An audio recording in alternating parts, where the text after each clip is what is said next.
یہ خوشخبریاں میں آپ کے ساتھ یہ تحفہ لے کر آیا، یہ پڑھیے کہ نظام دوبارہ آنا ہے۔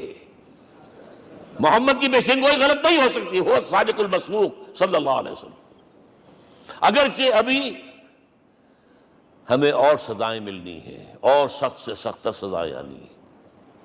ابھی آرمگیڈون سر پر تنی ہوئی ہے، کھڑی ہوئی ہے، ملحمۃ العظمیٰ جسے حدیث میں کہا گیا۔ آرمگیڈون پتہ نہیں آپ نے کبھی سنا ہے کہ نہیں سنا ہے؟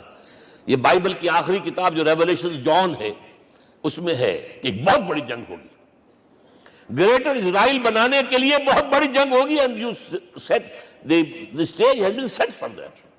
نیٹو تیار اسی کے لیے ہو رہا ہے دوبارہ۔ کس لیے؟ نیٹو چیف سے پوچھا گیا تھا کہ تمہارا دشمن جو تھا یو ایس ایس آر تو ختم ہوا، گھٹنوں کے بل پڑا ہوا ہے، اب کس کے لیے اس کو ایکسٹینڈ کر رہے ہو اور آرگنائز کر رہے ہو؟ اب ہمیں مسلم فنڈامنٹلسٹ سے نمٹنا ہے۔ یہ ہے وہ کروسیڈ جو شروع ہوئی۔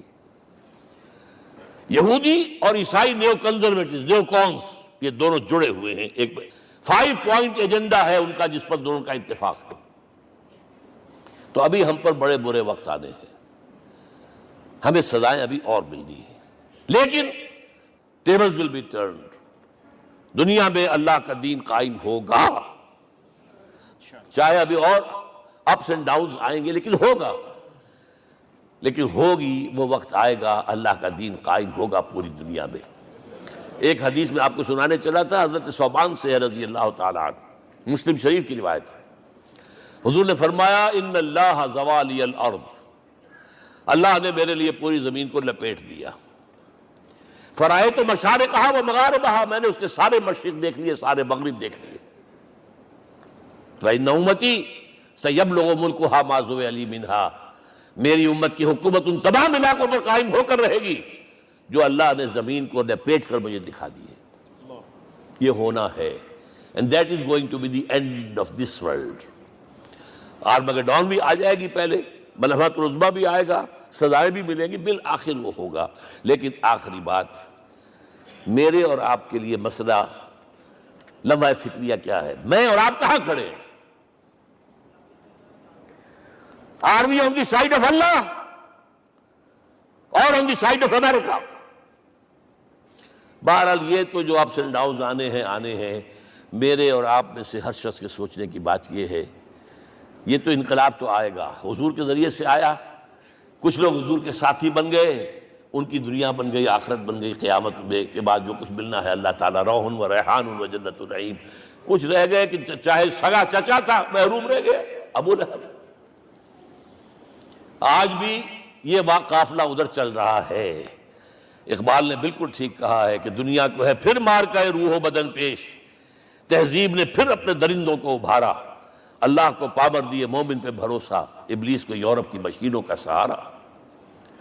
اور صحیح کہا ہے، آخری بات جو کہہ رہا ہوں، ایک نکتہ میرا رہ گیا ہے، وَاتَّبَعُوا النُّورَ الَّذِي أُنزِلَ مَعَهُ، چوتھی بات، اور یہ کہ وہ لوگ جو اس نور کا اتباع کریں گے کہ جو ان کے ساتھ نازل کیا قرآن، اس لیے کہ قرآن ہی ذریعہ ہے، آلہ انقلاب ہے۔ قرآن انسانوں کو بدلتا ہے، افراد کو، افراد مل کر جماعت بن کر وہ جو انقلاب برپا کرتے ہیں، بٹ انڈیویجول چینج۔ اقبال کے الفاظ میں چوں بجا در رفت جہاں دیگر شود، یہ قرآن اگر کسی کے باطن میں اتر جاتا ہے تو اس کے اندر انقلاب آ جاتا ہے، he is a changed person from within۔ وَاتَّبَعُوا النُّورَ الَّذِي أُنزِلَ مَعَهُ۔ لیکن آخری دور کے بارے میں چند اشعار سنا رہا ہوں۔ شب گریزاں ہوگی آخر جلوہ خورشید سے، یہ چمن معمور ہوگا نغمہ توحید سے، ہو کر رہے گا، اور پھر دلوں کو یاد آ جائے گا پیغام سجود، پھر جبیں خاک حرم سے آشنا ہو جائے گی، اور آنکھ جو کچھ دیکھتی ہے لب پہ آ سکتا نہیں۔ میں وہ حیرت ہوں کہ دنیا کیا سے کیا ہو جائے۔ آب روان کبیر تیرے کنارے کوئی دیکھ رہا ہے کسی اور زمانے کے خواب۔ وہ زمانہ آنا ہے، لیکن دیکھنا یہ ہے کہ میرا اور آپ کا اس میں کتنا حصہ ہے۔